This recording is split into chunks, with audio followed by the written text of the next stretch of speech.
Shalom, shalom, Yasharallah, peace be unto the nation of Israel, modern day so-called Negroes, Latinos, Native American Indians, and speckled Israelites, meaning Israelite foreigners, scattered across the four corners of the earth, including in America, Babylon the Great. We are the Most High, Yahweh's chosen people of the nation of Israel. All right, so Salakia for the noise in the background. It's hella windy out here. All right, it was raining a little earlier. I'm doing this little walk and talk at the plantations, but this is another rebuke on this folly day. Okay. Some mentions here. On Newsweek, it says Republican candidate tells Black Americans, quote unquote, to leave U.S. in Juneteenth message. All right.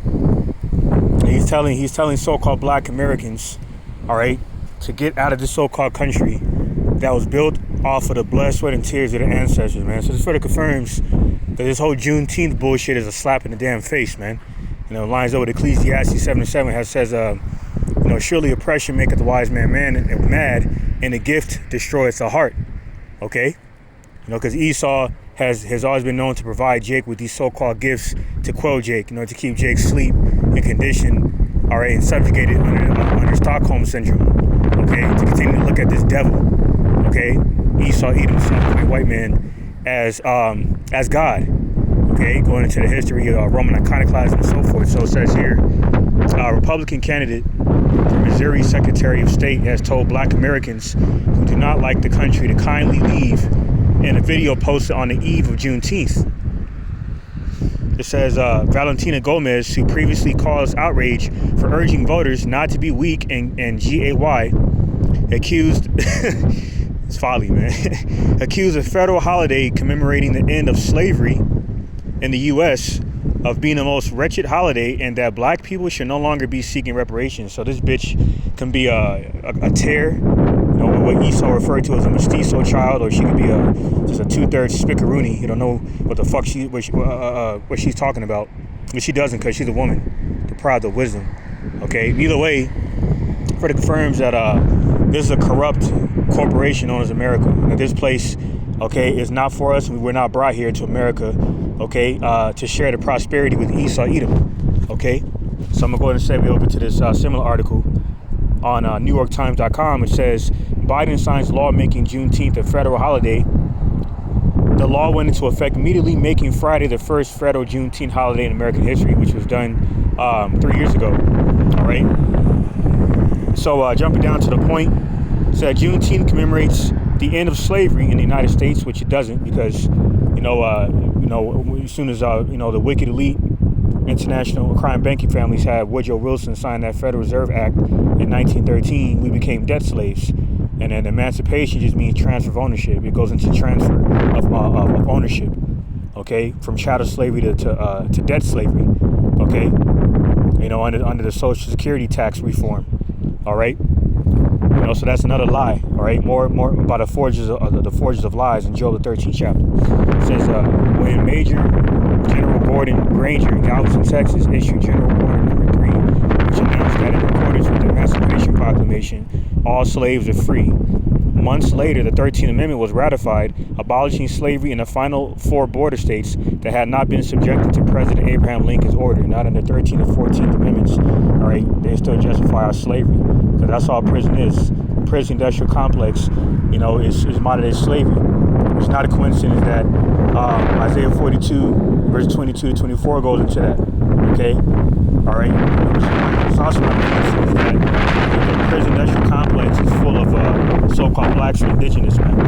Okay? And that's why here, I'm going to grab this precept and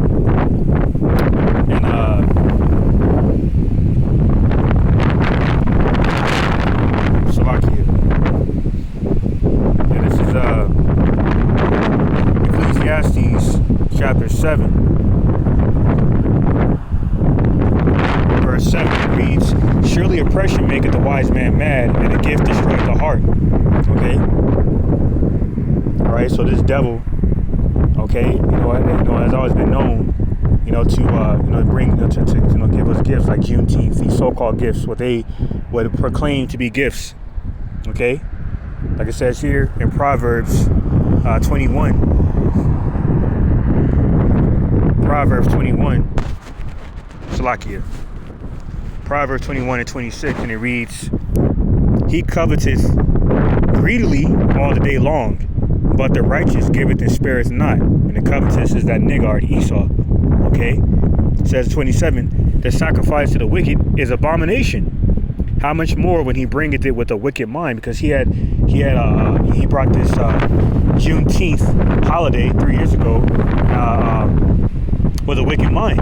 Okay, right after that nigga George Floyd was put to death, then they ironically, gave Jake Juneteenth to make Jake feel special.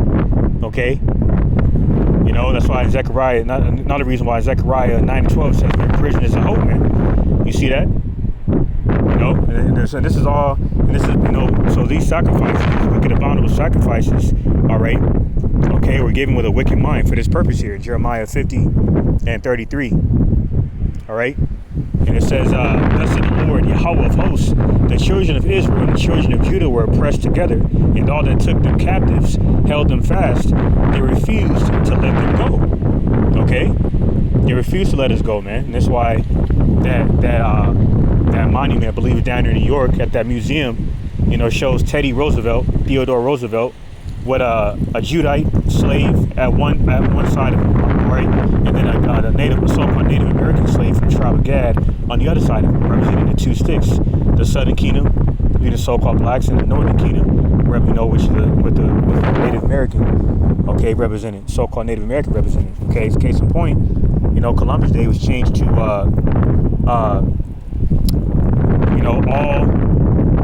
all Indigenous Day, I believe. Okay, or Indigenous Peoples Days. That's a complete slap in the face of the so-called Indigenous peoples for the fact that, okay, the secular history of America was also established, okay, off the bloodshed of the ancestors of the so-called Native Americans. Okay, Christopher Columbus was known to never put his sword down dealing with the Northern Kingdom. Okay, cutting the hands, all right, of the Arawak Indians from the tribe of Simeon off and making them wear them like some kind of sadistic ass heirloom around their necks. All right, butchering the Northern Kingdom, okay, for sport. Then they have the audacity to call Columbus Day Indigenous Day or Indigenous Peoples Day. You see that? You see that? So that's why in Hosea 13 and 16 speaks about how the people of Samaria made desolate. And that's really talking about the Northern Kingdom, so-called indigenous. Okay, and then Jeremiah 19 chapter, it goes into the same fate for the Southern Kingdom. You see that? So this is why, this place is a bloody city. Nahum the 3rd chapter and so forth. This place is destined for destruction. Because this is the main place for captivity, and you devils took it too goddamn far. Okay, continuing to mock our people. Okay, through these vain so-called federal holidays and so forth. Okay, presenting them as gifts. Well, but meanwhile, with your wicked mind, like I said in Proverbs 21 and 27, you're mocking our oppression, man, and you're gonna be destroyed for that. Okay, so let me go ahead and go to get this next precept in the book of St. James, chapter 5.